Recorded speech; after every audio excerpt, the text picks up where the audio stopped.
Broiler মুরগির একটি বাজে গন্ধর জন্য কিন্তু অনেকেই ব্রয়লার মুরগি খেতে চায় না। তো আজকে যেভাবে রান্নাটা দেখাবো ওইভাবে রান্না করলে আই হোপ কোনো গন্ধ থাকবে না। তো এখানে 1 কেজির একটু কম মাংস ছিল। তো এই মাংসে আমি একটি লেবু চিপে নিয়ে হালকা একটু লবণ আর লেবু দিয়ে সুন্দর করে মাখার পরে আমি ম্যারিনেট করে রাখি। তারপরে একটি প্যানে তেল দিয়ে পেঁয়াজগুলো দিয়ে দিচ্ছি ভাজার জন্য। তো পেঁয়াজগুলো খুব সুন্দর করে লাল লাল করে ভেজে নিব।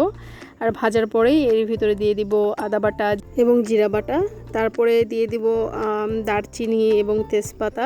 তো সব কিছু একসাথে দিয়ে খুব সুন্দর করে ভেজে নিতে হবে পেঁয়াজের সাথে। এখানে হলুদ এবং মরিচের গুঁড়া সবই দেওয়া ছিল। তারপরে হালকা একটু পানি দিয়ে মশলাটাকে কষিয়ে নেব খুবই সুন্দর করে। মশলা থেকে যখন একদম মশলা গা থেকে যখন পানি ছেড়ে দিবে ঠিক ততক্ষণ পর্যন্ত কষিয়ে নিব। এই যে দেখুন অলমোস্ট কষানো হয়ে গেছে। তো তারপরে আমি অন্য একটি প্যানে আলু ভেজে নিব, কারণ আমরা উত্তরবঙ্গের মানুষ মাংসে অনেক আলু খাই। তো আলুটা ভেজে দিলে কিন্তু আর বেশি সুস্বাদু হয়। তো এর জন্যই আলাদা করে আলু ভেজে নিচ্ছি। তো আলুগুলো লাল লাল করে ভাজতে হবে, খুব বেশি কড়া ভাজলে হবে না। একটু লবণ এবং হলুদ দিয়ে ভেজে নিচ্ছি আলুগুলো সুন্দর করে।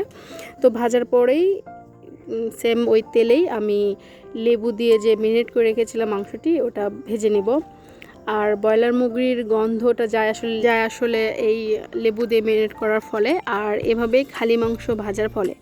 এই মাংসটি বেশি ভাজতে হবে না, জাস্ট 2 থেকে 4 মিনিট সুন্দর করে তেল দিয়ে ভেজে নিব।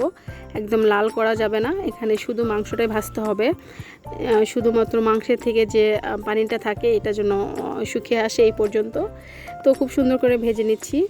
আর ভাজার ফলেই কিন্তু মাংসের যে একটা বাজে স্মেল, ব্রয়লার মুরগি অনেকেই খেতে চায় না এই বাজে স্মেলের জন্য, এটা কিন্তু থাকে না। তো একটু সময় নিয়ে আসলে রান্না করতে হবে। যত সময় নিয়ে রান্না করা যাবে মাংসের স্বাদ কিন্তু তত বেড়ে যায়।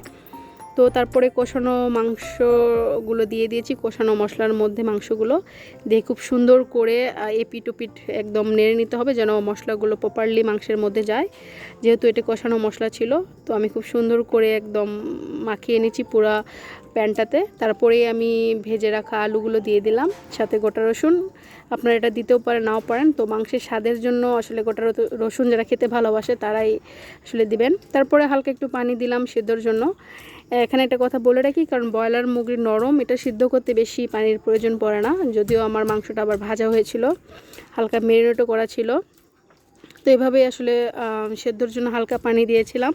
দেখুন অলমোস্ট সিদ্ধ হয়ে গেছে, পানিগুলোও শুকিয়ে আসছে আর কালারটাও কিন্তু অসাধারণ আসছে। তো এবার একটু হালকা করে নেড়ে দিতে হবে যেন নিচে না লেগে যায়। তো খুব সুন্দর করে আসলে কষিয়ে নিব আবার প্রপারলি মাংস এবং মশলা একসাথে আলু দিয়ে একবারে কষিয়ে নিব। তারপরে আসলে কষানো হয়ে গেলে আমি এর ভিতরে গরম জল দিয়ে দিব ঝোলের জন্য। ব্রয়লার মুরগি আসলে ভুনা ভুনা খেতেই ভালো লাগে, তো আমি জাস্ট একটু ভুনা ভুনা করব। তো সুন্দর করে কষিয়ে নিয়ে একদম মশলা টশলা যেন প্রপারলি মাংসের সাথে যায়। তারপরে দিয়ে দিয়েছি ঝোলের জন্য হালকা পানি ফুটানোর সময় এবং জিরা গুঁড়া এবং ধনিয়া গুঁড়া দিয়েছি। তো এই যে ফাইনাল লুক, খাবারের লুক। তো খেতে বসছি। তো রান্নাটা আসলে এভাবে করলে আই হোপ গন্ধ লাগবে না, আমাদের কাছে তো লাগে নাই এবং খুবই সুস্বাদু হয়েছিল, একদম মাখা মাখা ভুনো ভুনো। তো ব্রয়লার মুরগি আসলে এভাবেই খেতে ভালো লাগে। তো আশা করি আপনারা ট্রাই করে দেখবেন।